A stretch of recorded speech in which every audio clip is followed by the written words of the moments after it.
Welcome to the 37th episode of Tuesdays with Tobe. My name is Tobe Frierson, and I am delighted to be back before you again today with another message. Last week, I taught you all a phrase. Well, some of you may have been familiar with it, but I told you about wearing out your welcome. I said that was the phrase that Mom used to use when we would go visiting on the weekends, and right before we would go into whomever's home, she would set a time limit for the visit, and then she would say, "We don't want to wear out our welcome." Well, essentially last week, I gave you all some homework and I told you I wanted you to reevaluate yourself, your life, because I was quite sure there are situations, there are people, there are things that have been wearing out their welcome in your life. And right now, enough is enough. And it is time for us to absolutely move some of those things out of the way. And essentially, I was telling us in the message, it was titled, Know When to Say When. So please jump back 1 week for me and check out Know When to Say When. After hearing some really unexpected news last week, I started paying attention to how I was processing everything. I wanted to make sure that even though this news was unexpected, it's quite challenging, it's devastating, and it's even sad that I did not go into a dark hole. I could not withdraw and retreat, and I certainly did not want to become frozen with fear. You see, those are all very natural responses when something catches us off guard, but they are not healthy responses. And remember, I want us to all be healthy and whole. So today, we're simply going to talk about how to handle the unexpected. Before we jump into today's message, as we do each week, I want you all to look behind me and let's say our family rules together. Ready, read. During Tuesdays with Tobe, we will use kind words. Do your best. Always be honest. Forgive and forget. Be happy. Count your blessings. Laugh at yourself. Stay positive and love one another. Let me start today by asking you all a question, because this will determine your response in any situation, not just the unexpected situation that we're going to discuss today.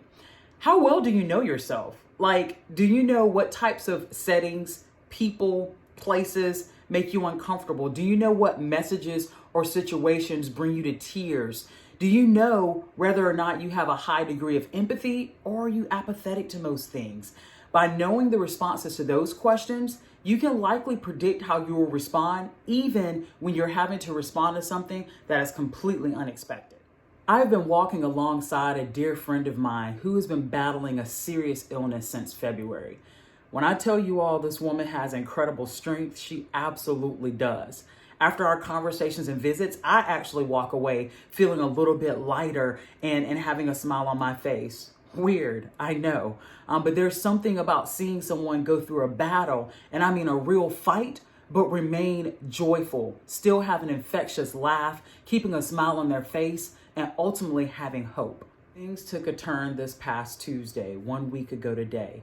My friend had been preparing for surgery for months, and right when she got used to the idea that this surgery was a reality and it indeed needed to happen, the doctors came in and told her they could no longer perform the surgery because the cancer has spread. This was unexpected news. And even though this is her fight and this is her battle, as a friend and supporter, this news knocked the wind out of me. I felt myself get overcome with fear. I definitely shed a few tears. I asked, why? I did not understand why this was happening. And I even doubted that I knew how to continue to support her. I have my prayers and I've been praying and I will continue to pray, but I was like, there's got to be something else I can do. There's got to be so much more. I just felt like that wasn't even enough. I wanted to take this burden away from her. I wanted to take this burden away from her precious parents. And we just did not know what to do. We were overcome. With this unexpected news, I leaned in. I notched up my prayers. I made sure that this friend of mine would hear from me every single day in some capacity. So that might have been a text message, a Facebook message, a phone call. That is something that I wanted to be very, very intentional about. I even worked up enough nerve to ask her if she was up for receiving visitors. When I say worked up enough nerve, it's hard for me to think about her condition and not get emotional. And the last thing I ever want to do, and the last thing you should ever want to do, is to go around someone who's in need and we just walk through the door full of tears. That's not exactly helpful, right? So when she said I could come visit, I was thrilled, but I also was fearful about my own fragility. You know what? I called my mom, I called my boyfriend, I told both of them how much it meant to me to go spend time with her, but I needed strength. And guess what, y'all? I had all the strength I needed for that visit.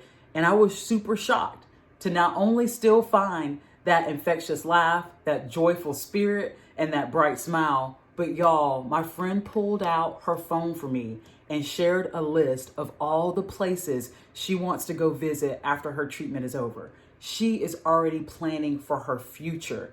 She is underneath so much weight and so much uncertainty, but guess what she hasn't lost? She has not lost hope. She is not crumbling under all of this at all. And again, I walked away feeling encouraged, feeling lighter. I got so much out of our visit together. How could this be the case? How in the world could your friend keep up such a resolve underneath the weight of so much devastating news and so much uncertainty right now?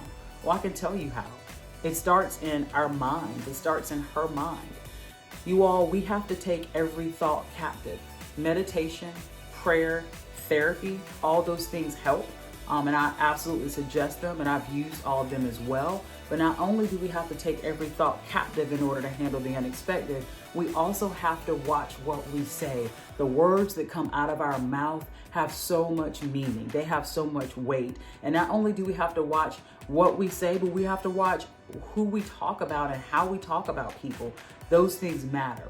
And then lastly, it's definitely going to help us handle the unexpected when we have a supportive community. This particular dear friend is super fortunate in this area. She still has both of her parents. She has siblings. She has an incredible extended family. She's got friends and colleagues who serve as supporters.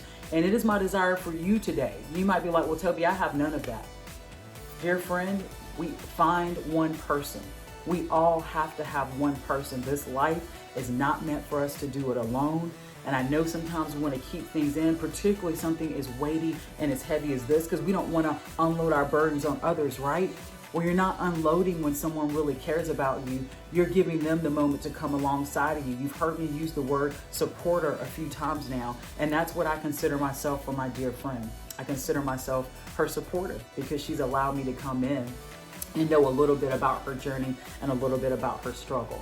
Today, I just wanted to use her story and even my story in interacting with her, because just as it was unexpected for her, it's unexpected for me on that outside moment as well. How am I going to handle it? How am I going to approach it?